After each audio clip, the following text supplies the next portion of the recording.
if I was trapped in this world / universe, but I was completely alone. Said another way, the absence of God. Those two things in a 2-week time period drove me literally to my knees. And for the next 9 months, and I never knew what anxiety was, for the next 9 months, I am on my knees an hour every morning just to function. And that became a catalyst for what seemingly today is the next or the last or the second chapter of my career in life.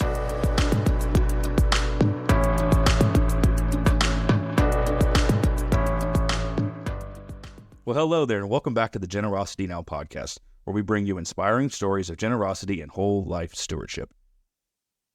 My name's Jonathan Collier, and I'm the podcast producer here on the Generosity Now podcast, and I have the opportunity to fill in for Eric and Laurie while they're taking some time off this summer and preparing for an exciting fall launch of Season 3 of the podcast. So in the coming weeks, as you're spending time with your families this summer, we wanted to bring some of our earlier episodes in Season 2 back to the forefront. We've got some great stories lined up. Whether you've heard these before or you're a brand new listener and you're just now discovering the Generosity Now podcast, we hope that these conversations will inspire you to live a life of generosity now and to dive deeper into the meanings of whole life stewardship. As always, we hope you enjoy this episode and the ones to follow, and be sure to stick around to the end. Now, on to today's podcast. On today's episode, we have the CEO and co-founder of Common Good Capital, host of A New Lens with Common Good Capital. Jeff is also on the board of Fortis Green Renewables. Jeff, welcome to the show. Thank you. Great to be here. So, Jeff, give us a little bit about yourself. Tell us where you grew up. What was family life growing up? We always love to hear how people came to know the Lord as their Lord and Savior. And tell us about your family today. So I've got to start out and just say it's fascinating to hear the format and kind of the question, because on A New Lens, we actually do very, very similar. So it's quite interesting. So I should be good at this. So let me tell you where I grew up. I'll go high level here. So I was born in California. Really, my formative years were in the state of Oregon. And I bring that up because since then, I've lived in Chicago area, lived back in Southern California, and now have lived in Orlando for 20 years. And so mathematically, I'm a Floridian, but my heart, and I hope I'm not offending any Floridians, my heart is really still on the West Coast. That's where I'm from, although we do love being here. So that's a little bit about, at least just geographically, where I grew up, and I'll just fill a few things in there. So we moved when I was a junior in college to Geneva, Illinois. My dad is still alive, but he was a cancer doctor, a radiation oncologist at the time. So moving my junior year in high school was quite challenging. The culture was different in Chicago than in Oregon, but I will tell you, it was a milestone in my life as I look back now, because it really forced me to come out of my shell and push me out of my comfort zone. And then from there, I went to Wheaton College. I was a double major in psychology and biblical studies. Lo and behold, graduate, go into the financial world, which is a whole other story because I had no clue that I was going to go into that world. One thing I would like to note, though, is when I was at Wheaton, I was a freshman. I went into a prison for the first time, not because I did anything, but it was a spring break trip. So I don't remember, maybe there's 8 to 10 of us, got in a van. We all drove down to Lake Okeechobee, which is in South Florida, and went into Glades Correctional Facility. What I didn't realize at the time is that God planted a seed in my heart for men and women behind bars. And so if you look at kind of my life in 2 tracks, I mean, you can do more than that because obviously my family's extremely important, but you have this financial side, financial services, and then you have prison ministry. I never have been full-time in prison ministry, but have been going to prisons for the last 31 years and heavily involved, and that's a deep passion of mine as well. So I'll stop there and then I keep going, but if you want to ask me any further questions. Can you share a little bit of where Jesus interwoven in that with your family history and in your relationship? So I'm going to take you back to when I was younger. I don't really want to talk about this, but I think it's part of the story. So I'm going to share this. I grew up in a Christian family. My mom and my mom and her side of the family actually goes back to Dean of Women at Wheaton College in the, I think 30s, 40s, maybe 50s. I don't know exactly. And there is a dorm named after my great grandmother. And still on that side of the family, my grandparents were heavily involved with Fuller I think they were on the board and whatnot. So you kind of have that side. And then my dad's side, he grew up in Bakersfield, California. They too were believers, probably more on the fundamentalist side. But I want to set the stage there because I grew up in an outwardly and inwardly Christian family. So I was always raised in that. But behind closed doors, there was abuse that was happening, specifically towards me. Once I left, metaphorically, when I was 18, 20, whatever, that abuse went towards other family members. But what's important is that shaped my life in a number of ways. But one of the things it did is it from a coping mechanism, I had to put a wall around my heart. And that was a great coping mechanism at that age. We'll get to this later, but when I'm 40, that's not a good coping mechanism. But you just need to know that I had to put a wall around my heart. That also probably impacted clearly my view of God. But when I was in 8th grade, I went to a basketball camp. I played basketball. I accepted Christ, I think, when I was 4 years old at a Good News Club. And but ultimately, probably when I was in 8th grade is really when I made a decision, and it became more real. But then I will tell you, it was at Wheaton College that I wrestled with it. As being a psych major, being a biblical studies major, trying to integrate the two, I'd come out every class and my head would be spinning. I'm like, how do you fit all this stuff together? Meanwhile, my wife, who wasn't at the time, for her, it's like, oh, she was a literature major. Isn't this fun? And I'm like just racking my brain. But I will tell you, I came out of Wheaton with this. I broke it down to its simplest form. And you got to understand, I'm a guy, not that I'm smart, but I like to think about stuff. And so I probably just pinned myself into a box. I just overwhelming thinking about it. But here's where I left Wheaton. Is Jesus who he said he is? And do I believe it? Then I'll go love God and love your neighbor. All the other ancillary stuff, I still wrestled with it, but ultimately I'm like, I don't care about all the other stuff. It's that simple. Either you believe that, accept that he is who he said he is, or this thing is all crazy. So that was very formative for me, very challenging.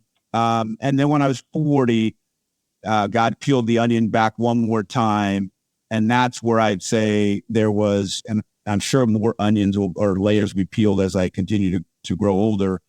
That's where this whole, I think, complete surrender came in. So I've been a Christ follower my whole life.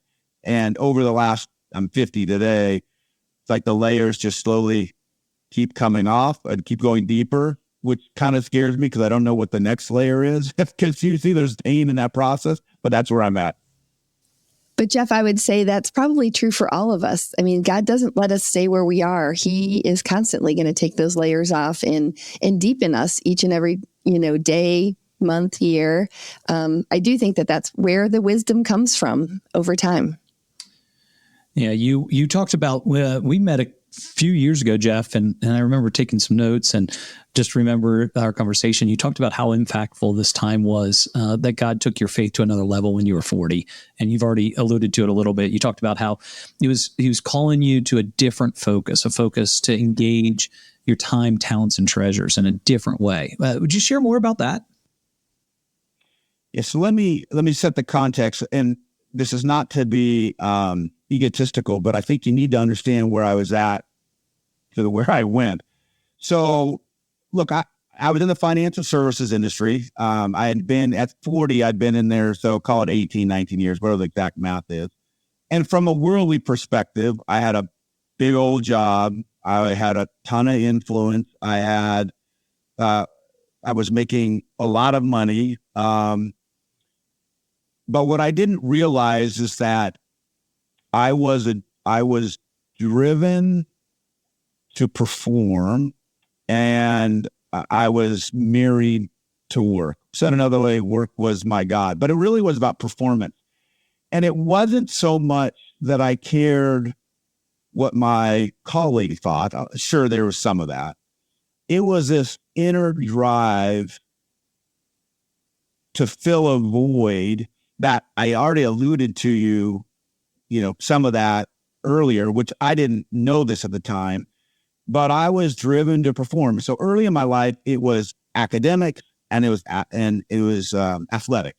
And so again, from a worldly perspective, I did quite well in those things.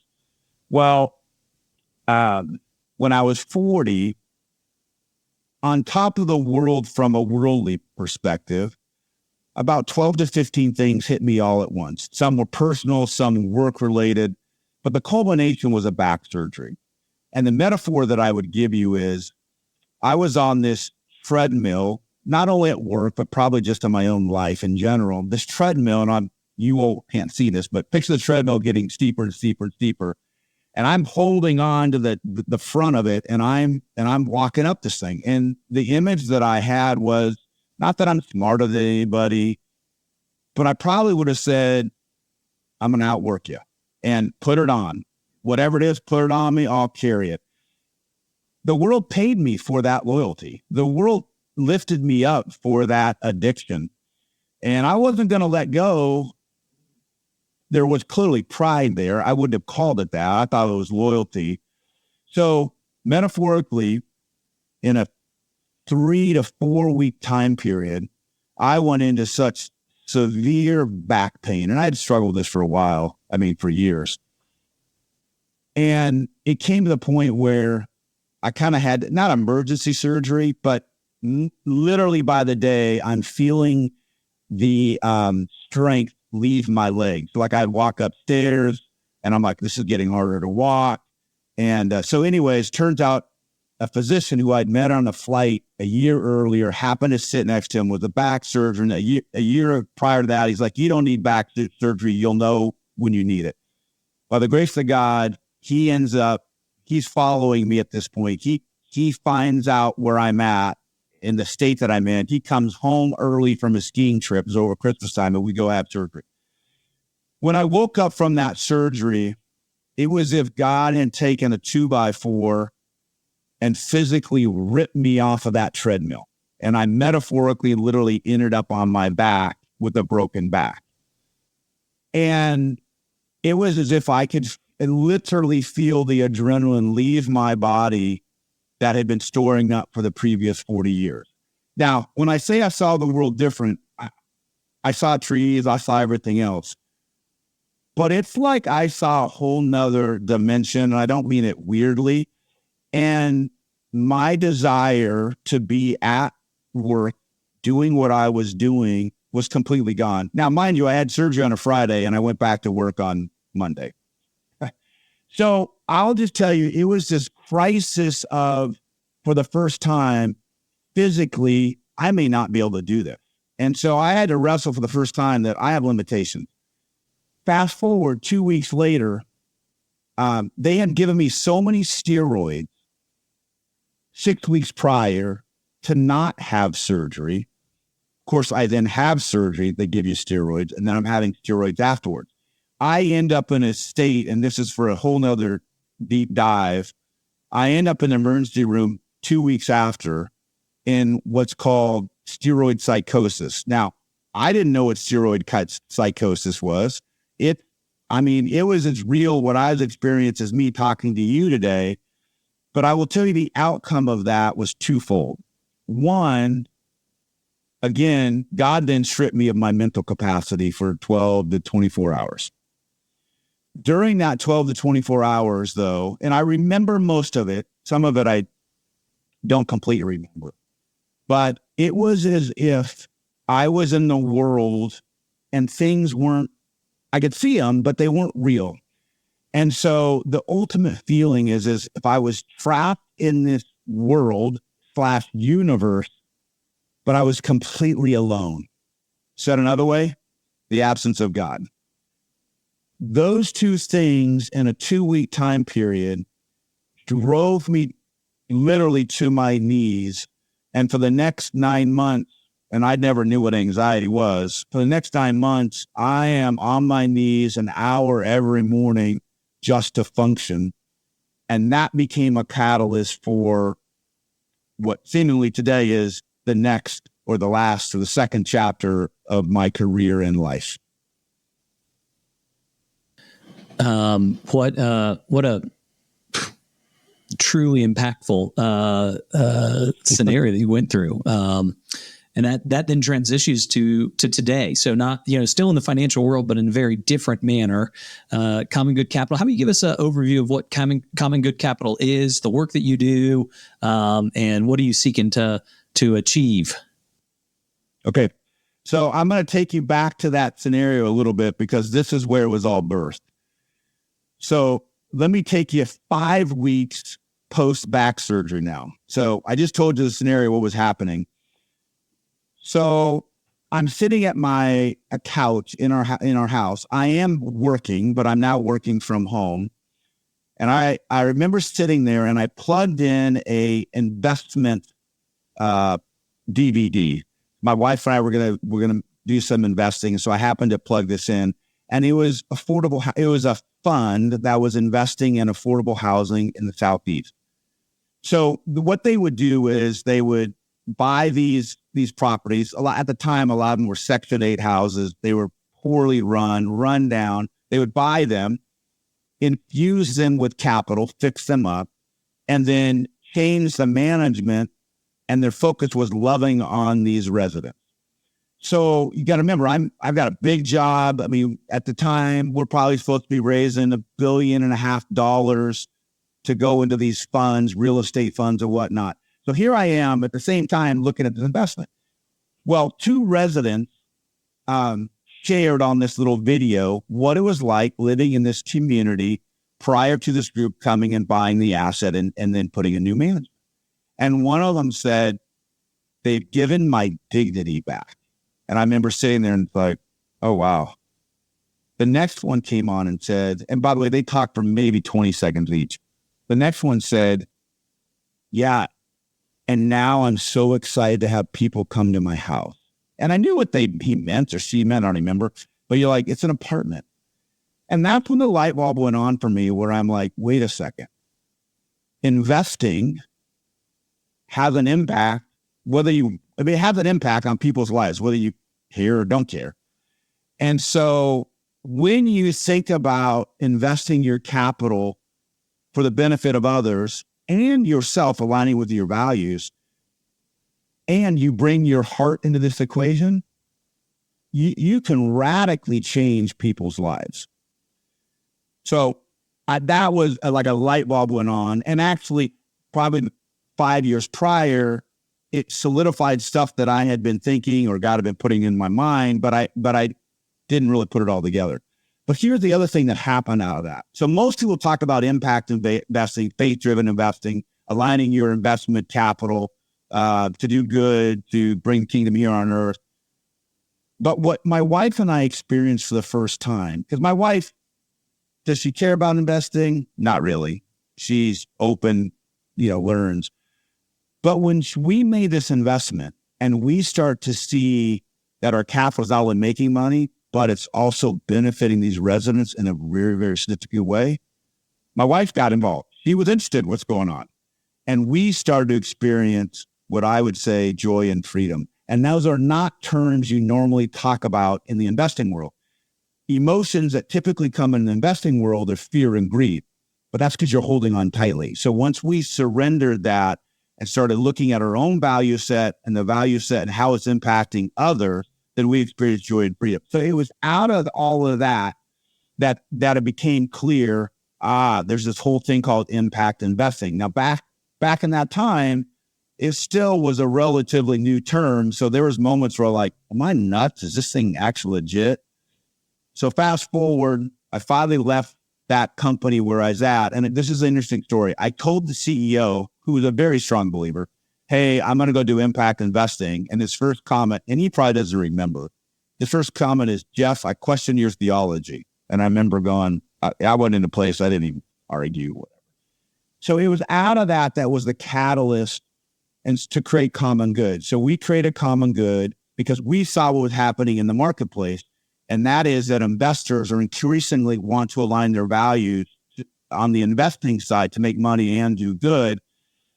But in the world that I come from, the financial world, often the gatekeeper to making that happen are wealth advisors all across the United States. They control the majority of money in the world or in the United States. So we said, let's just take what we've been doing, what I've been doing as a career for 20 some years at that point, and shift it over to impact investing. So we source, due diligence, and ultimately educate wealth advisors to help them think about investing differently, to bring in their values, to bring in their heart, and to have these discussions with their investors so they can start to unlock more and more capital, not only to go to all these different things that need it, but also to hopefully unlock some joy and freedom in the lives of investors. Because we know where your treasure is, your heart will follow. And so we believe if we can get more and more people to align and think about their capital more intentionally, we actually will open their hearts towards whatever they're investing in. Love the transition, love the work that you're doing. And thank you for that overview of, it is a beautiful way to think about that, the joy and passions that can get ignited as we start investing for purpose.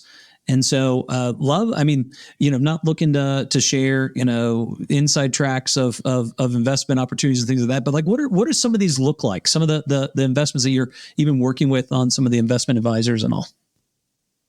Yeah. And so I'm going to say one other thing too, because it's, it's positionally where I'm called to be. So impact investing is a broad term, which we already just talked about, but there also is a subset of that, which you would call faith-driven investing. Now, I don't know, this is for a whole nother discussion. I don't know where the line is between impact investing and faith-driven investing. Some is clear. Some I get into arguments where it's not so clear, but it doesn't really matter.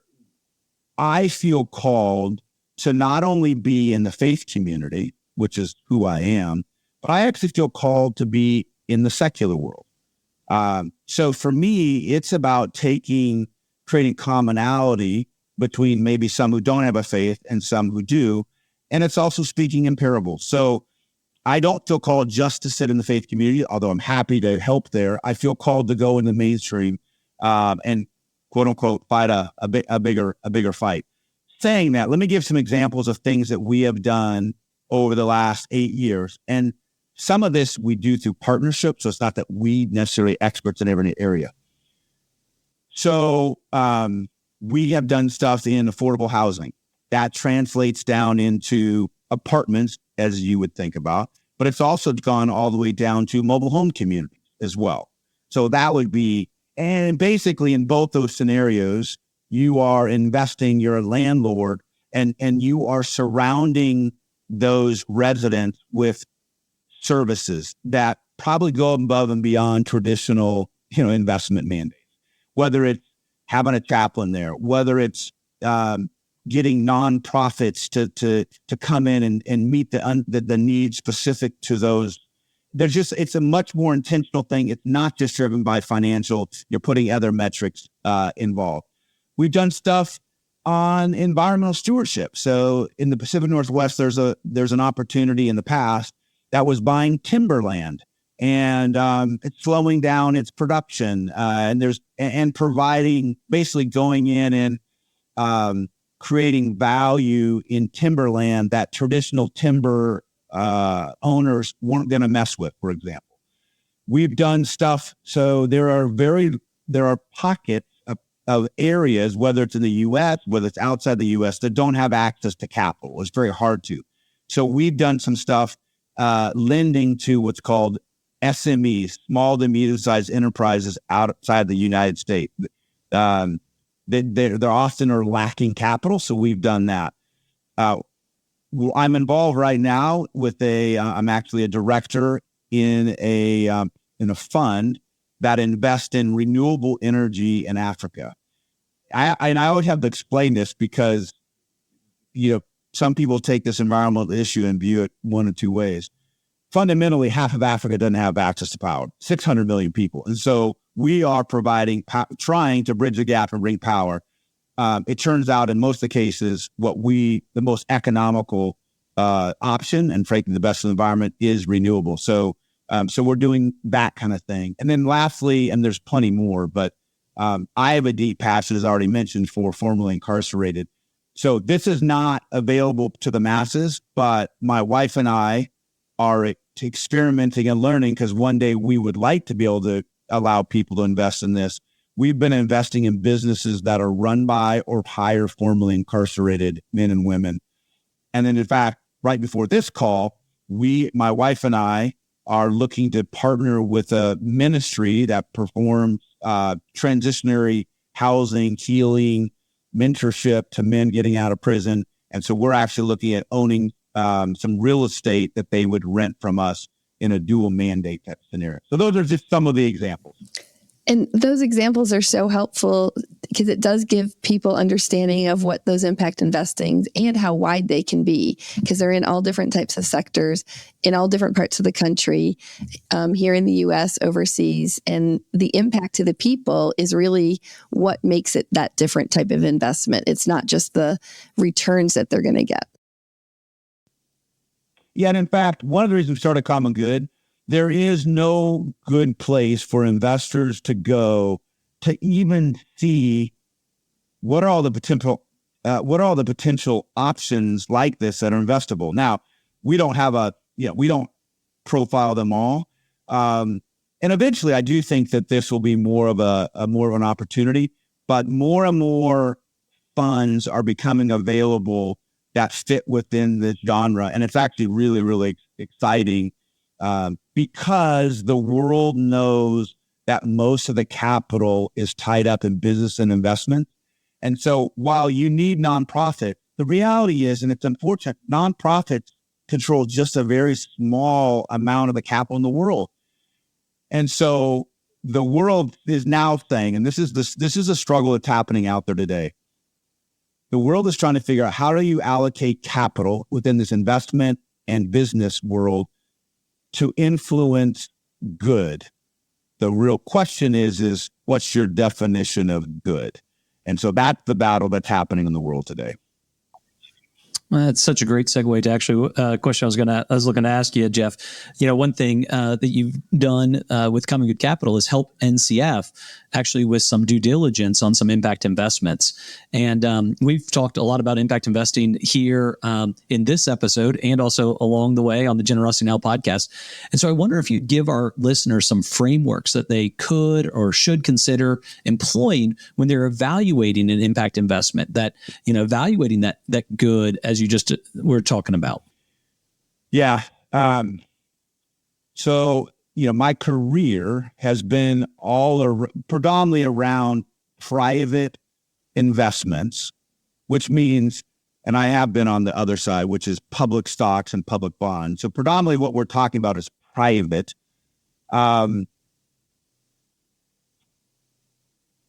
Because they generally are illiquid, you have to think about these, that you are marrying them as opposed to dating them. So if you go buy a stock on the stock exchange, you buy a mutual fund, metaphorically, you're dating that investment. Because if you don't like it 2 weeks from now, you go sell it. On the private side, you're generally going to hold these things for a while. So it comes to the point of due diligence becomes really important, because you're getting into a trust relationship, oftentimes 3, 5, 7, 10 years down the road. So we look at the manager or the sponsor So whoever is investing this on your behalf, we're going to do a deep dive to understand what's their background, what's their history, what's their experience. So that's kind of one area we're going to look at. Another area we're going to look at is the fund and the thesis behind that specific fund, the investment thesis. So embedded in that is, okay, what is this fund looking to buy? What are the parameters? What are the guidelines? What's the process? What's the investment opportunity that they're investing into? And in addition to that, we're going to look at, okay, so how is this fund structured? This is a piece that most people, and I wouldn't have the expertise if I just, started doing this myself, but the legal structure and how this thing, it makes a difference. And so that's why you have professionals who are looking at this. And I won't go in depth in that, but the legal structure is really important. And then the last piece, and I don't say last is the least important, is we look at the impact, or said another way, the faith integration. And let me highlight that for a second. We believe there needs to be intentionality. What we mean by that is we know there's intentionality on the investment side. At least there should be. Otherwise, it's not very sustainable. But we want to know, what's the intentionality of driving impact?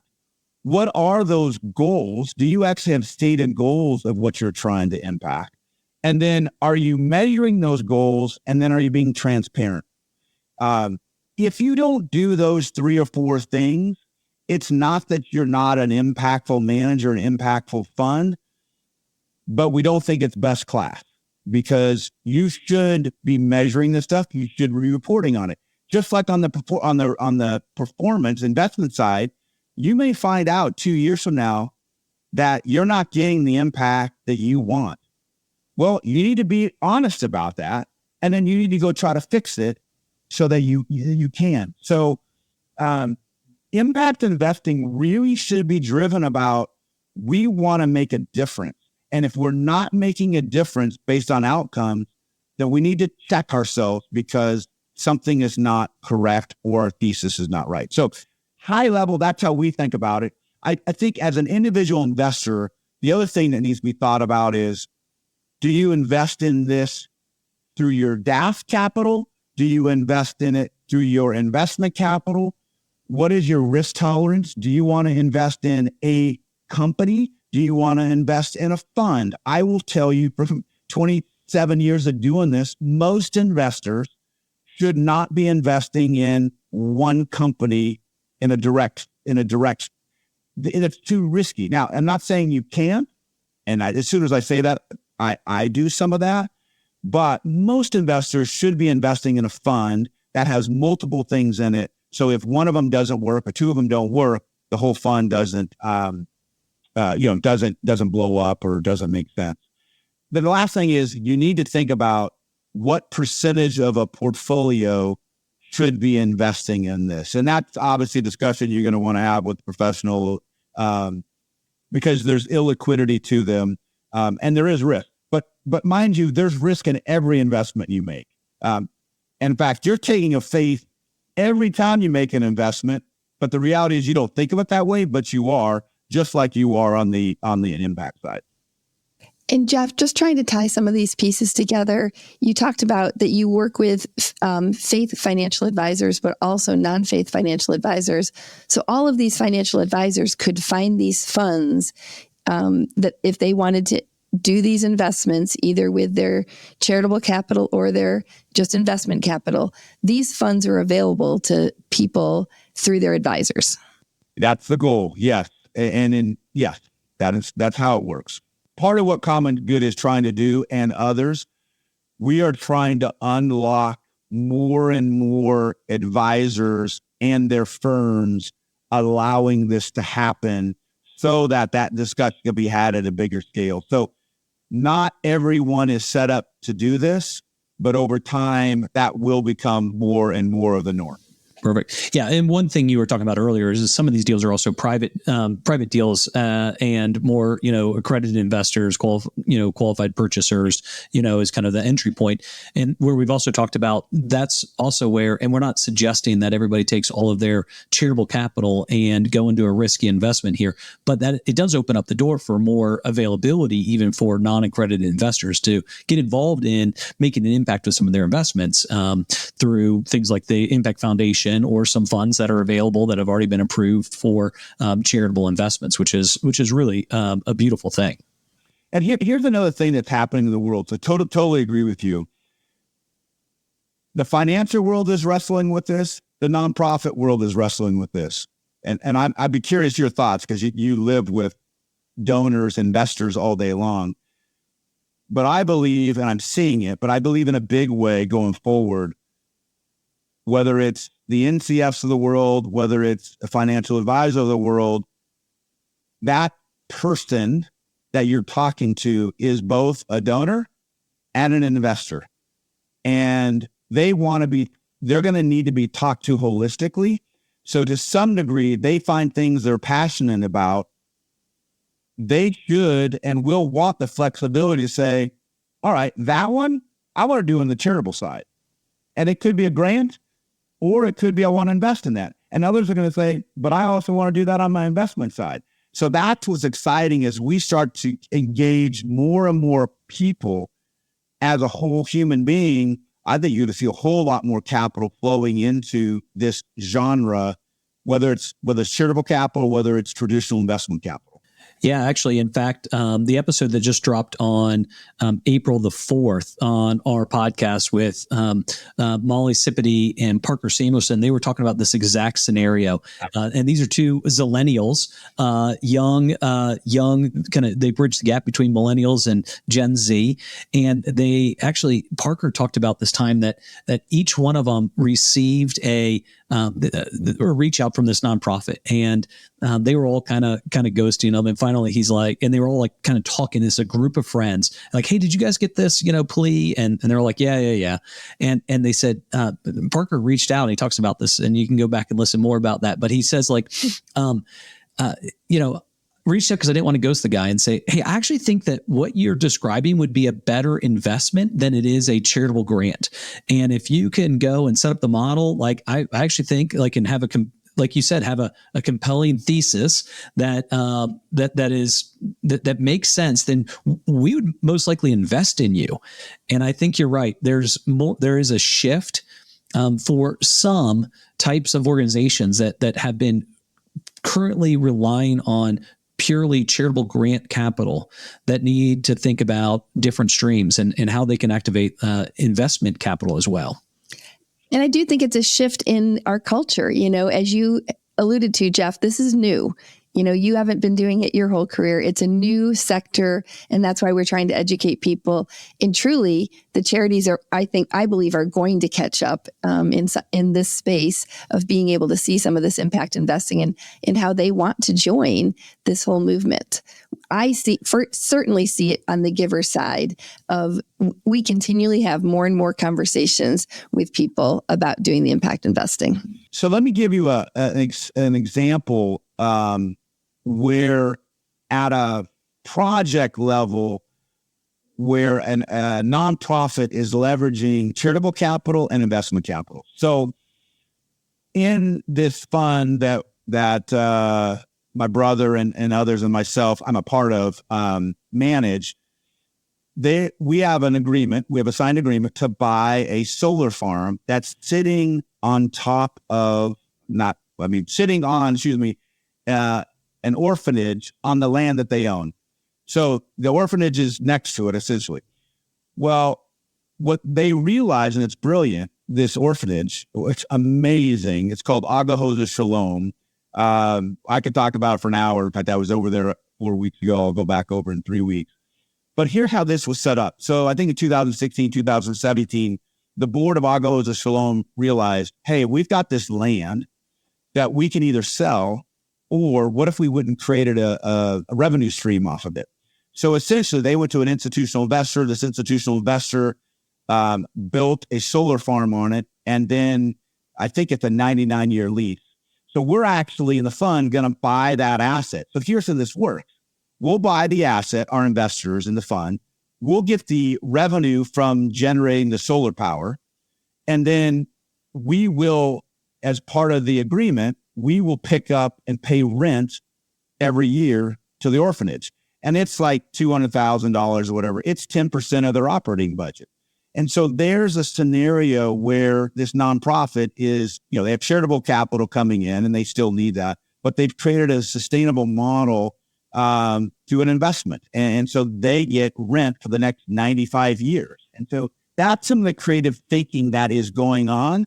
And it's really exciting to see that happen. Plus, as an investor, you still get your return, but then you know that it's also helping the orphanage. So it's like, oh my gosh, what a great way to do this thing. Love that example. I think examples really help people understand and think and dream. Love to think about some of the NCF givers that could be listening to this and other people as well, and have a deep passion for an organization, maybe here locally or someplace globally, and think about, man, how can I'm this business guy or businesswoman, and how do I make the work that they're doing more sustainable? And like having access to even some of these ideas can catalyze some significant impact around the world. I think it's wonderful. So thank you so much for sharing. If you don't mind, this is actually a plug for NCF and what you all do in a creative way. And I'm not going to take credit for it, but I got to be a part of it. So there's a ministry that I'm deeply passionate about. It's actually called Nehemiah Project. They teach biblical entrepreneurship around the world. I'm very good friends with the founder. He's from Cameroon. And so my wife and I give charitably to him. We also host a lot of people and whatnot. But one of the things that we figured out was that they needed additional forms of capital. Now, if they could get all the capital they wanted through charitable, they would take it. So one of the things that we did is we created, and we actually went through Impact Foundation. We essentially said, hey, I've got this chunk of capital. Let me loan it to you. And the interest rate's extremely low. And so for him, we not only give grant, but then we, an impact investment. In this example, it's concessionary. We're not trying to drive market returns, but he's able to use that in his nonprofit, and it's a loan, and it's much cheaper than he would get elsewhere. And so even that's a unique little nuance of just being creative to help this nonprofit. And actually, I just told him, I've been doing that for maybe 4 to 5 years. I just recently told him, you know what, I'll renew half of that loan this year. The other half, I'm actually going to grant it to a prison ministry. And so he was fine with that. But those are some of the creative things that you can do. And that's using your charitable capital more than once, which is what I think is just phenomenal, is using it as a loan, helping a business grow, helping a project grow or a charity, and then getting it back and being able to either do that same thing again or granting it again. Yeah. Hey, Jeff, you've been around in the financial world for a long time with your career, as we've heard, and you've been in this impact investing world, and you come alongside NCF as an organization and individuals and all. So I wonder if there's something that you wish our listeners knew about generosity and stewardship and investing that we haven't hit on yet, that kind of has a more of a closing thought. Yes. First of all, I don't have all the answers. And I've been on my own journey, and it is actually quite interesting because I'm friends with Todd Harper, who, for those who don't know him, he's generous giving. And then actually a friend of mine is Tim Seneff, and he is or was the local president of NCF Orlando. So they were along that journey with me. But let me give you two quick thoughts. The first is, and this might offend some people, so on one hand, I'm okay with that, but I hope we could just listen to this for a second. I would encourage us to think more broadly around generosity and why are we called to be generous. And I'm not going to go through all those reasons, but I think it's an interesting discussion. Part of it's a heart issue. Part of it is because there's a commandment. Part of it is to make a difference. But one of the things I would love to see happen in the faith community is that we would not, and I'm going to take the tithes to the church off the table because I don't think that's negotiable. But granting or giving to nonprofits are a wonderful thing. Keep doing it.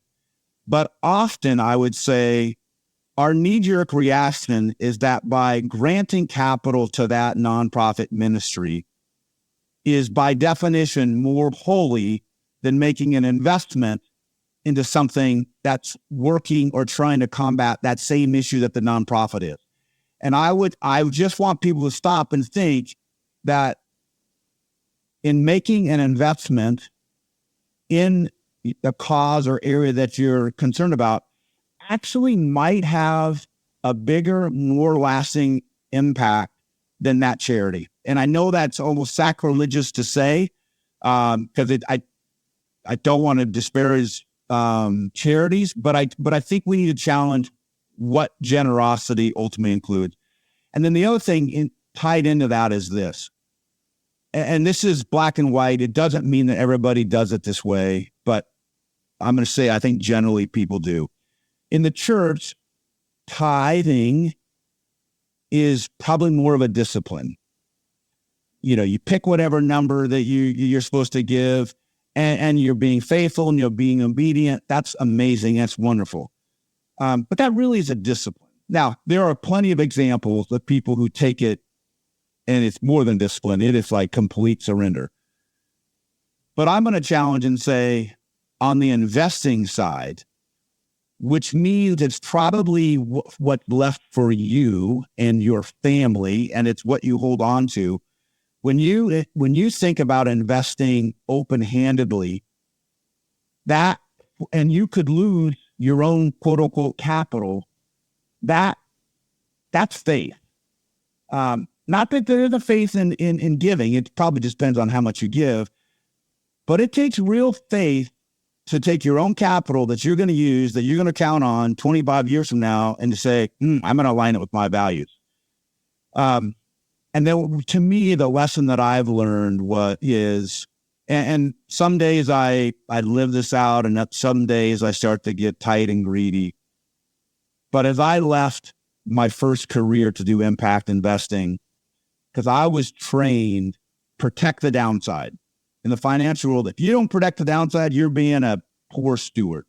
Well, when you read the parable of the talents, for me, my takeaway is none of this is mine anyways.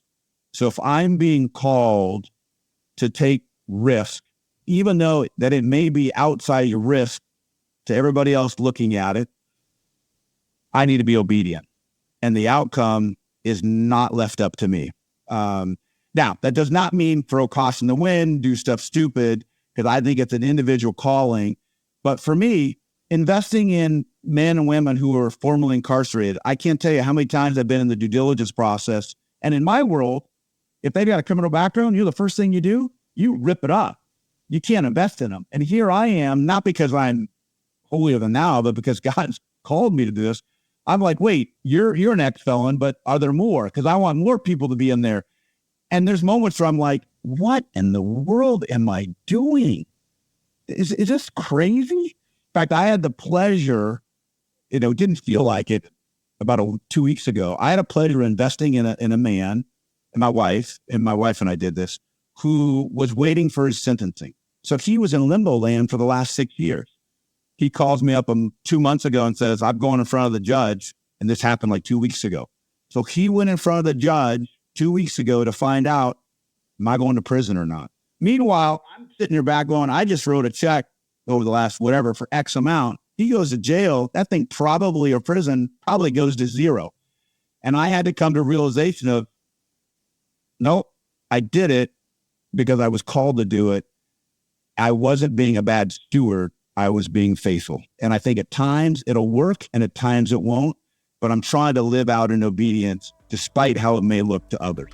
Wow, what a great episode. I want to thank you for tuning in and listening. If you're a returning listener, thank you for being along for the journey. If you're a new listener, we're glad you're here. Be sure to subscribe wherever you consume podcasts. You can even find us on YouTube All of the information in today's show notes and links and resources mentioned will be listed below. And until next time, thank you, God bless, and we'll see you right back here on the Generosity Now podcast.